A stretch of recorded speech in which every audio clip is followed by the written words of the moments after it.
Bonjour à tous et à toutes. Ici c'est Farida Bemba Naborima. Alors, je fais cette vidéo parce que je voudrais rebondir sur les propos d'une dame du nom de Anne-Claire Legendre qui serait le porte-parole du ministère des Affaires étrangères du gouvernement français. Alors, suite aux émeutes qui ont eu lieu au Burkina Faso, au cours desquelles quelques propriétés de la diplomatie française auraient été attaquées, la dame, dans un entretien sur TV5, disait que ces manifestants sont victimes d'une campagne de désinformation sur les réseaux sociaux. Et elle a insisté là-dessus. Ensuite, j'ai entendu aussi une intervention de journalistes français sur TF1 qui disait que les manifestants sont souvent abreuvés de désinformation sur les réseaux sociaux et les populations, notamment dans ce cas-ci burkinabé, estiment que la France serait à l'origine des problèmes de l'Afrique.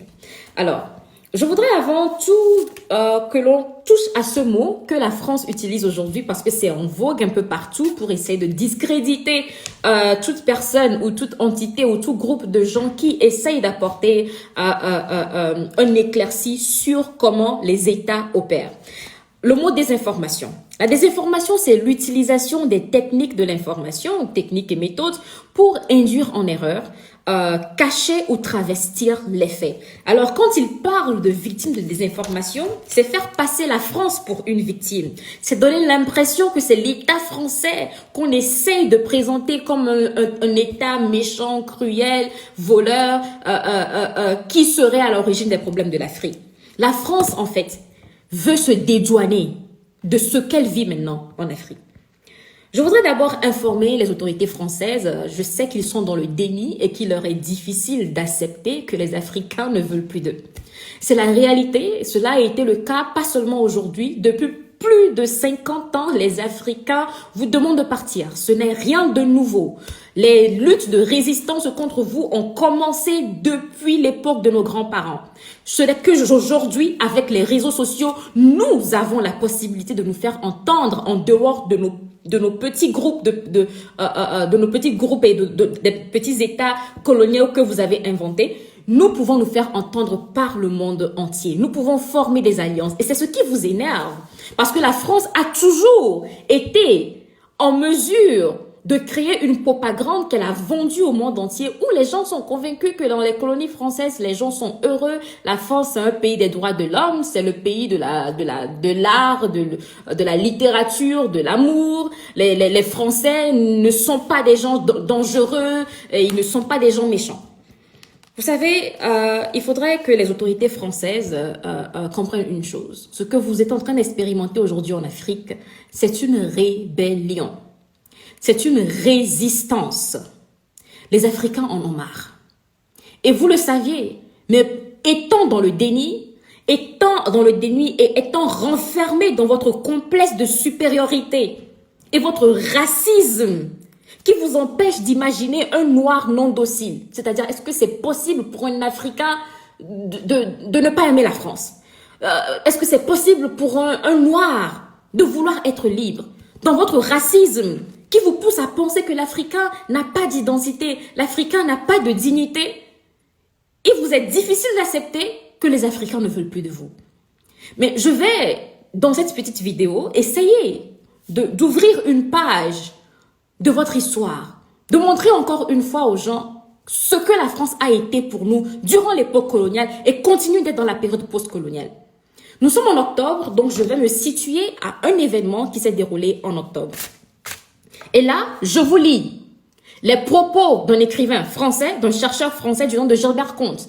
La publication, c'est L'Empire triomphant. Et vous pouvez trouver ceci de la page 246 à la page 248. Parce que là, je ne voudrais plus dire quoi que ce soit pour que vous veniez dire que oui, ce sont les activistes anti-africains, anti-français qui désinforment. Non. Nous allons lire les informations qui sont documentées par les vôtres.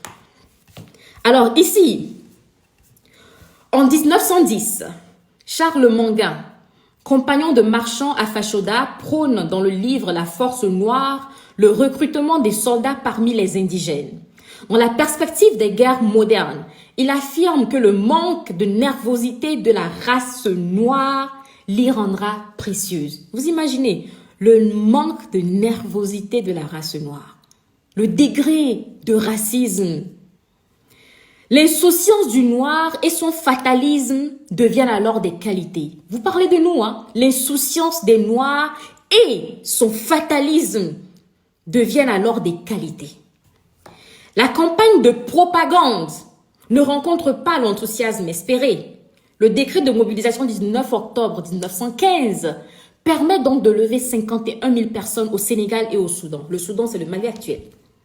Les chefs traditionnels déjà obligés de fournir la main-d'œuvre pour le travail forcé. Et là encore, je veux rectifier, la France a toujours utilisé l'expression travail forcé, mais c'était les esclaves. Parce que quelqu'un qui est battu pour travailler n'est pas payé, c'est un esclave. Mais juste que comme officiellement l'esclavage avait été soi-disant aboli en France par leur soi-disant Victor Schœlcher, ils ont utilisé durant l'époque coloniale l'expression travail forcé pour donner l'impression que nous ne sommes pas des esclavagistes. Et pourtant, c'était l'esclavage.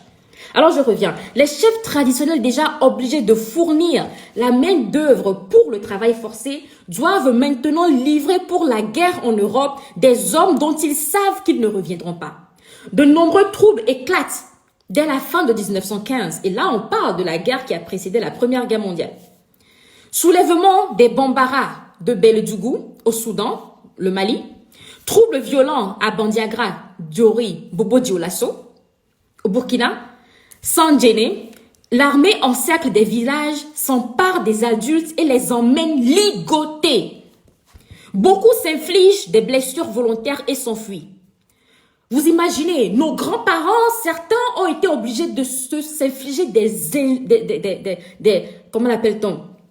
De s'infliger à eux-mêmes des blessures graves, juste pour que la France ne les force pas dans leur armée. Dans le cercle de Dédégou, 130 000 hommes prennent les armes. Le colonel Mollard écrase ces rébellions avec des mitrailleuses et de l'artillerie. La rébellion contre les réquisitions gagne le Dahomey, l'actuel Bénin, où les Bariba puis les Somba se soulèvent. Le colonel Moura les écrase. Juste van Valhoen, nommé gouverneur général de Laos en 1917, se bat désespérément contre le pouvoir pour empêcher ces prélèvements de chair à canon. Alors il dit ceci, cet empire africain qui est pauvre en hommes est riche en produits. Laissez-lui sa misérable population pour le ravitaillement pendant la guerre et pour l'après-guerre. Mais le député sénégalais Blaise Diagne, franc-maçon et non dépourvu d'ambition, on connaît l'histoire de Blaise Diagne, est promu par Clémenceau commissaire de la République en AOF et fait une tournée de février à août 1918 de Dakar à Bamako pour convaincre ses compatriotes d'aller se battre en France. Il promet l'attribution automatique de la citoyenneté française à tout titulaire de la médaille militaire et de la croix de guerre. Ça, c'est ce qu'on appelle la désinformation. Ça, c'est ce qu'a appliqué la France dans nos pays. Moi, mon grand-père maternel a été un soldat dans la mer coloniale. Ça a été des soldats recrutés par la force, pour la plupart. Ce sont des gens à qui on proposait ou soit de se battre pour la France ou soit de mourir. Mais non seulement ça, vous avez trouvé des laquais en la personne des Blaise Diagne qui ont ensuite été remplacés par les Senghor et autres, que vous avez envoyés en mission pour désinformer les Africains, leur promettant plein de choses que la France leur offrira après la guerre. Mais dans ce même Sénégal, il y a eu le massacre des anciens soldats qui ont réclamé les mêmes choses que vous leur avez promises. Alors que la France ne vienne pas ici nous dire qu'elle est victime de désinformation. Ceux qui ont été victimes de désinformation de la part des autorités françaises depuis plus d'un siècle, c'est les Africains. Ce que nous voulons aujourd'hui, c'est être libres. Ce que nous recherchons, c'est votre départ. Ce que nous souhaitons, c'est le respect des populations africaines qu'aucun dirigeant français n'a jamais respecté.